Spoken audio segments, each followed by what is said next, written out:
Summer start ஆயிடுச்சுனாலே நம்ம பேரண்ட்ஸ்க்கு வரக்கூடிய காமன் டவுட் என்ன அப்படின்னா, டாக்டர் எங்க வீட்ல சின்ன பாப்பா இருக்கு, நான் ஏசி யூஸ் பண்ணலாமா அப்படிங்கிறதான்.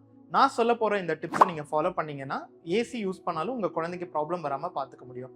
ஃபர்ஸ்ட், வின்டர்ல நம்ம வந்து ஏசி யூஸ் பண்ண மாட்டோம். சம்மர் சீசன்ல தான் நம்ம யூஸ் பண்ணுவோம். ஸோ அதுக்கு முன்னாடியே நம்ம வந்து ஏசியை சர்வீஸ் பண்ணி வச்சுட்டோம் அப்படின்னா எந்த ஒரு ப்ராப்ளமும் வராம நம்மளால பார்த்துக்க முடியும். அண்ட் ஏசி யூஸ் பண்ணும்போது ஒரு கான்ஸ்டன்ட் டெம்பரேச்சர், அதாவது ஒரு 26 டிகிரி செல்சியஸ்க்கு மேலே இருந்துச்சு அப்படின்னா குழந்தைய வந்து அது ரொம்ப அஃபெக்ட் பண்ணாது.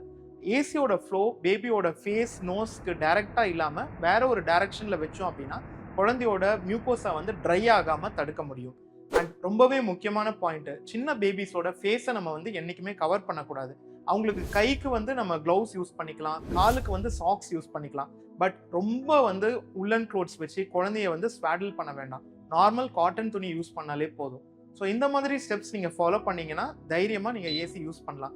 ஏசி யூஸ் பண்ணுற உங்களோட ஃப்ரெண்ட்ஸ்க்கு இந்த வீடியோவை ஷேர் பண்ணுங்க.